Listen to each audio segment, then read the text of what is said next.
अगर बेलपत्री पूर्ण ना मिले, एक समय ऐसा आता है कि बेलपत्रियों को कीड़े खा जाते हैं, खंडित हो जाती है, सूख जाती है। बेलपत्री पूर्ण ना मिले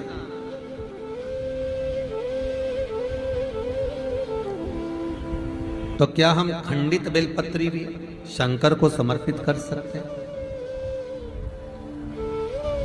देखिए प्रश्न कितना सुंदर है उसका। प्रश्न केवल एक व्यक्ति के लिए ये प्रश्न नहीं होता, ये प्रश्न जो करे जाते हैं ये जग कल्याण के लिए, सभी के लिए। मान लो अगर बेलपत्री साबुत नहीं है, बेलपत्री कहीं कीड़ा खा गया, कहीं बेलपत्री खंडित हो गई, कहीं बेलपत्री में कुछ तकलीफ है, मान लो कीड़ा हो गया या कुछ हो गया और वो खंडित है, तो क्या हम उसको ना चढ़ाएं कि चढ़ाएं? और बेलपत्री मिल ही नहीं रही है और बेलपत्र हमें प्राप्त ही नहीं हो, ऐसी दशा में हम क्या कर सकते हैं? तो शिव महापुराण की कथा कहती है यह भी जरूरी नहीं है कि आप बेलपत्र समर्पित करें। कितना सुंदर कहा है शिव महापुराण की कथा में कि हम ये भी नहीं कह रहे कि बेलपत्र आप समर्पित करें। अगर बेलपत्र खंडित है, टूटी पड़ी है और आपके पास में नहीं है तो शिव जी की चढ़ी हुई बेलपत्र को धोकर शंकर पर चढ़ा दें। उसने दूसरा प्रश्न लिखा, मान लो मंदिर में भी बेलपत्र नहीं हो तो? बहुत अच्छे प्रश्न है ये।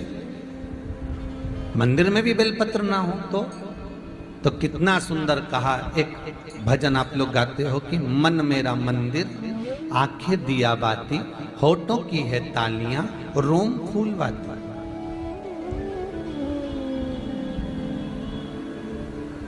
शिव महापुराण की कथा कहती है मान लो अगर ऐसे समय पर बेलपत्र नहीं है तो महाराज भगवान शंकर के शिवलिंग का दर्शन कर कर अपनी ये 3 उंगलियां शिव जी के शिवलिंग को समर्पित करो। कितनी उंगलियां? जम के बोलिए। 3 उंगलियां शंकर के शिवलिंग को समर्पित करिए और बाबा से निवेदन करिए, इसको हमारा बेलपत्र का भाव मानकर आप स्वीकार करिए। ओम नमः शिवाय, श्री शिवाय नमस्तुभ्यम या मृत्युंजय का जाप करते हुए, गौरी शंकर का स्मरण करते हुए हाथ का स्पर्श कर कर बाबा को नमन करो, प्रणाम करो। बाबा उस बेलपत्र को भी स्वीकार कर लेता है। बाबा उस बेलपत्र, यहाँ तो कितना शिव महापुराण के अंतर्गत एक लिंग पुराण है। लिंग पुराण के अंतर्गत वर्णन आता है कि आप अगर आपके पास में शिवलिंग भी नहीं है, आप किसी नदी में स्नान कर रहे हो तो अपने अंगुष्ठ को आगे कर कर आप उस पर भी जल चढ़ा सकते हो। भगवान शंकर उसको भी स्वीकार कर।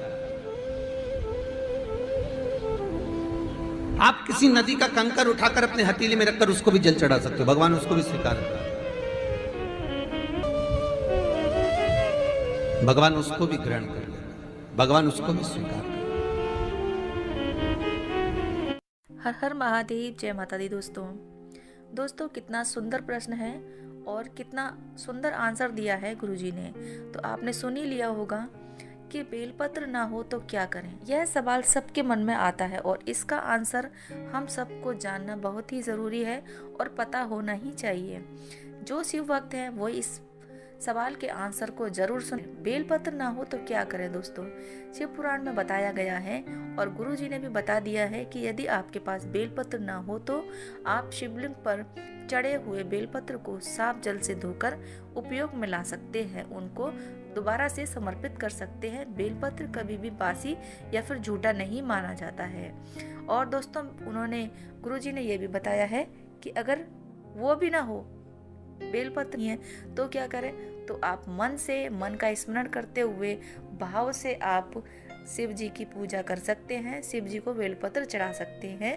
ठीक है, मनसा भाव से, मनसा भाव वाली पूजा की हुई पूजा का फल हमें दुगना मिलता है। यदि आपके पास शिवलिंग भी नहीं है और आप पूजा करना चाहते हैं, आप किसी नदी के किनारे हैं या फिर शिवलिंग है ही नहीं, तो पार्थिव शिवलिंग का निर्माण करके आप उनका पूजन कर सकते हैं। वो भी नहीं कर सकते तो आप अंगूठे को पार्थिव शिवलिंग समझकर भी आप मन से पूजा कर सकते हैं, वह भी आपके भोलेनाथ स्वीकार करेंगे। तो यह सब दोस्तों, यदि आपको सफलता प्राप्ति नहीं मिल रही है किसी भी क्षेत्र में, किसी भी प्रतियोगी परीक्षा में बार बार असफलता मिलने पर बेलपत्र की बीज की पत्ती पर शहद लगाकर शिवलिंग पर अर्पित कर देना। मान्यता है कि ऐसा करने से जातक को कठिन से कठिन परीक्षा में भी सफलता प्राप्त होती है। यह भी उपाय गुरुजी ने ही बताया है, तो आप किसी भी उपाय को कर सकते हैं। और आपको पता चल ही गया होगा कि बेलपत्र नहीं है तो परेशान होने की जरूरत नहीं है। आप इस प्रकार से शिव जी का बेलपत्र से श्रृंगार कर सकते हैं, उनको मना सकते हैं। तो हर हर भोलेनाथ, जय माता दी। मिलते हैं ऐसी ही नेक्स्ट वीडियो में। ऐसी ही जानकारी हम लाते रहते हैं, तो ऐसी ही जानकारी के लिए इंटरेस्टेड हो तो इस चैनल को सब्सक्राइब कर लें, बेल आइकन को प्रेस कर दें, ताकि ऐसी ही जानकारी की वीडियो आपको सबसे पहले मिल सके।